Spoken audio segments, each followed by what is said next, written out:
What's up, guys? Welcome back. My name is Jeff. I'm the owner of RDR Gear here in Salt Lake City, Utah.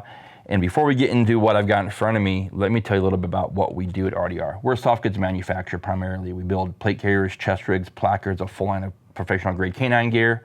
We do belts, EDC belts, assault trooper style belts, two-piece battle belts, and of course, what we're probably mostly known for, minus my dog dying over here, is our Safarilan holster mods and wraps. You guys can't see it, but behind Christian here is all of our in-stock Safarilan holsters. There's several hundred here. There's a bunch of quick ship on the wall. And then over here we have all of our orders that are ready to be wrapped, modified, and or shipped out. So again, that's kind of where we're at with what we offer you guys in regards to belts, canine gear, chest rigs, placards, plate carriers, and as I mentioned, Safarilan holsters. You can find us at rdrgear.com is our main website, or our social media platforms, Facebook and Instagram, where I post a lot of our one-off stuff that we do. If you didn't see the post that I have coming today in the Tiger Stripe, you'll see that shortly here posted to our Instagram channel. So without further ado, let's talk about this guy. Springfield's newest release. If you guys have been following Springfield Armory for any given amount of time, especially in the single action side of the house, they have been building 1911s forever. I own several, and I've reviewed several on the channel. This one here is truly out of the park, home run for these guys. I like the fact, actually let's back up. As some people who don't know, STI 2011, that side of the house, and the 1911 double stack, there's a reason for that verbiage. STI trademarked 2011. 2011 is the differentiating design between a slide, frame, and grip module. A 2011 style pistol has three components: the slide, the frame module, and a grip module. A 1911 has two components, a frame and slide. The frame and grip are all one piece. So that's kind of the reason why they had to go 1911 DS, which I personally like, because when I think Springfield, I think 1911. I think single stack. So this is super cool because now we're going to go in a whole new direction into the future for an entire new lineup and variations and variants of the 1911 DS pistol, which I'm super stoked on. Because if you followed Springfield, as I mentioned, you got loaded models, base models, TRPs, all that. So the design styles for this platform are going to be awesome and endless. I'm super excited to see what the future holds for the 1911 DS pistol. In the 1911 DS is double stack. 2011 magazines or double stacked magazines, single stack, single column mags. You guys all know that stuff. All right, so let's talk about some features of the pistol. If you notice, I have both magazines here from the Springfield pistol. You get one 17 rounder, one 20 rounder, but in the gun, which is clear and safe for all the Chads and Karens at home, standard Dawson 2011 magazine. What's cool about this fact is that I own multiple 2011s, so for all my mags cross over and fit perfectly. We've had zero issue. They're Duramax Magazines. These are made by Duramag. Well done. Very clean, good design. Base pads, I could probably have a better design on that. But other than that, magazines are very well built. I like the black finish. Very good. The 20 rounder, I personally would have preferred to have two 17s.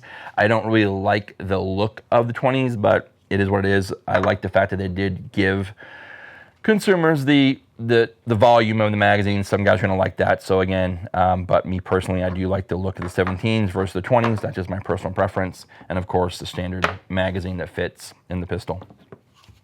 The other area that I really enjoy on this pistol is the grip texture. The grip texture is just enough to where it actually does something for me, and it's not too aggressive, not too sharp, and it's not some injection molded textured plastic that I got to go and have stippled later. I've already seen some pictures online of guys who are just kind of going over the existing pattern and increasing that texture surface. Super easy to do at home. Fit and finish of the pistol. Grip safety is very easy. Grip, frame mounted safety, super tactile. The right side is low, which I prefer, but I've had some guns in the past where each side is the same width. And for me, the way I grip this pistol with my index straight off the trigger is that when that safety drops, I get hit on the top of the index finger, not my favorite. Normally I have to change this out. Springfield did a great job with that there. I've heard some gripes with the left-handed. That's such a minor percentage of the world that I don't think that's really something Springfield needs to address, but the way they've done this setup here, excellent. Skeletonized hammer. Trigger is, for me, I did do a little bit of shooting today with my Alchemy Quantico high cap and this gun here. This trigger is heavier. It's about 4.5, maybe 5.25 pounds. It can be cleaned up. It is a metal trigger, curved, which I like. This is a very well-performing, true entry-level 2011. So the trigger is going to be a little heavy. There's going to be a few things on the gun that are going to be a little, maybe not as refined as, say, some other brands. Slide texture. The cocking illustrations front and rear, excellent, super well done. Good placement, good lines, good depth. I like that a lot. The AOS mounting plate. The mounting plate, man, I had not, prior to this pistol, had much time on the AOS mounting plates. This is a very well-built, very robust mounting system. The way it locks in, very impressive. All right, guys, here's what's going on. The red dot hex from Springfield in the shadow right here works perfect. If I step out to here in the sunshine, it looks like a Dexter blood splatter. It's just fragmented all over. I don't understand why. I had Crispy look at it. 100% perfect dot. Trash all over the place. So if you guys know why, let me know. I had planned to do a full review on the Dragonfly, and maybe I will at another date. This optic is... I just got back from Ridgeline and hey, my buddy Chris and his wife keeps saying her thing is saying hot garbage. The hex is right now very much similar to that. The red dot will only work as long as there's no competing light coming through the red dot. The dot was useless today. So basically I tried to turn it down to its off position and just run it through the fiber optic, which was nice to have the coat witness iron sights. So this here is definitely a miss for me at this point in time. I am going to reach out to Springfield. Maybe I got a bad one because I haven't heard anybody else with major problems with the Hex Dragonfly. So I am counting on the fact that I just got a bad one and I'll get another one and we'll be back in business. But I do want to shoot the gun more.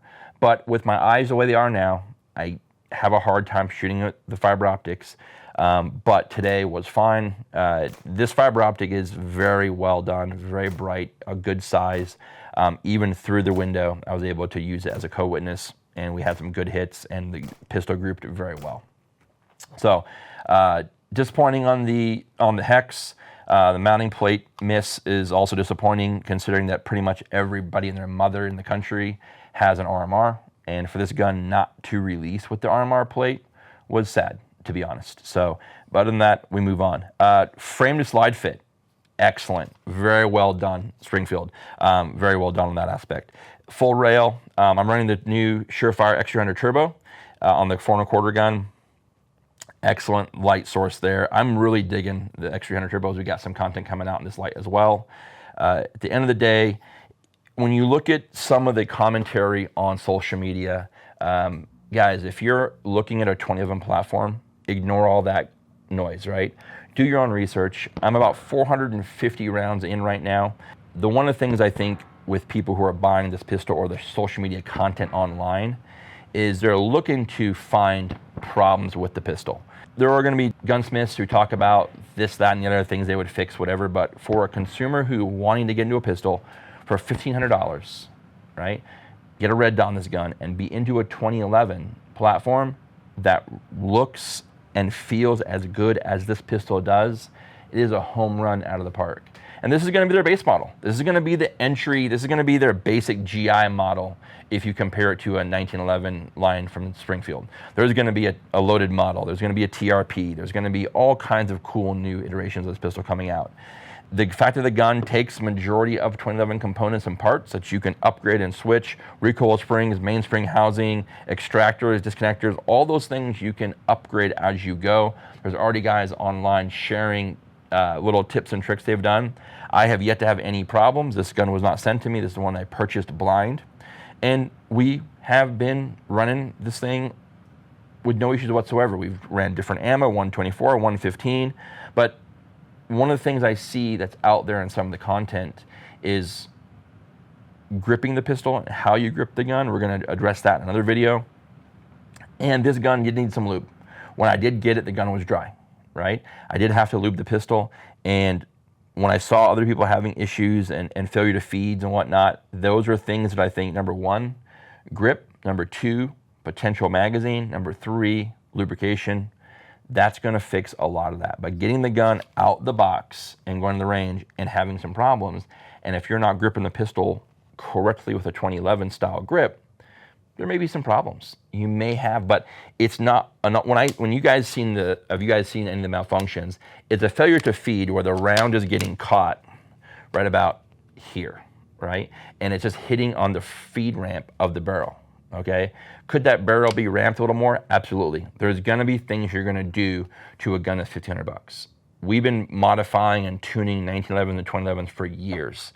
A lot of you guys who are on the staccato train didn't own original STI pistols, right? I own several. Those guns never ran right out the gate. You bought a STI pistol that had a shimmed magazine, that was a 38 Super magazine, had a shim in the back to make the rounds fit in the magazine correctly. You were constantly setting them out to be tuned, tricked out, upgraded, modified to ensure reliability. So before anybody goes and jumps down Springfield's throat for making what I feel is a great entry-level pistol that I think is going to be a true home run for them for many years to come, understand that staccato was not staccato years ago, right? 2011s can be finicky. They can be a pistol that needs a little TLC. What's great about these is kind of like building your own hot rod. You're going to buy that hot rod you want, you're going to get a deal on that hot rod, and you're going to take the time to build it up the way you want it, the way you want it to run, the way you want it to look, the way you want it to perform. Same thing with the 1911 DS. The Commander Series 4¼ gun works excellent. I'm very happy with it. I cannot have any more positive things to say. This is not an influencer gun. This is the one that I purchased. And as I mentioned earlier, the 5-inch gun is coming. We're going to do the same review on the 5-inch gun. We're going to do the holster models of the 5-inch gun and build content in the future. And we will work on these guns. We will update parts. We will update things. I'll take suggestions from other people who have theirs to, hey, I did this and it enhanced this performance. Right now, this hex will come off. The mounting plate will go back on. I'll run it best I can with irons, but I want to keep shooting it to see how we progress. But and then October hopefully comes around, and my Armor mounting plate will be here, and it'll be good to go. But for you guys out there, if you said, "Hey Jeff, would you buy a 1911 DS?" Hell yes, I would in a heartbeat. This has been an amazing pistol. Price point is solid. Construction is solid. Side to frame fit is solid. Grip texture is phenomenal. Optic plating will be ready to go in the near future. Trigger is a little heavy, which can be fixed, no problem.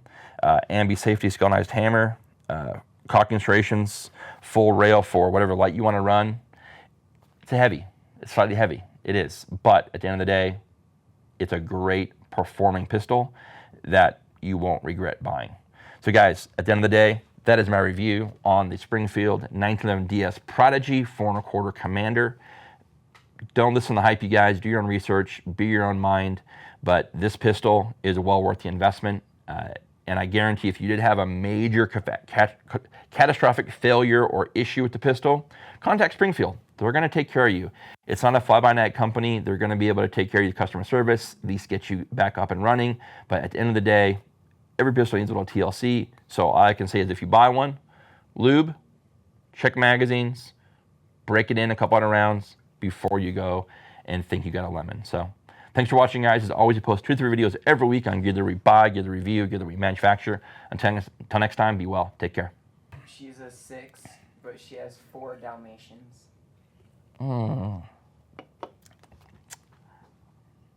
I'd give her, there's a 6. I like Dalmatians. Yeah. Yeah.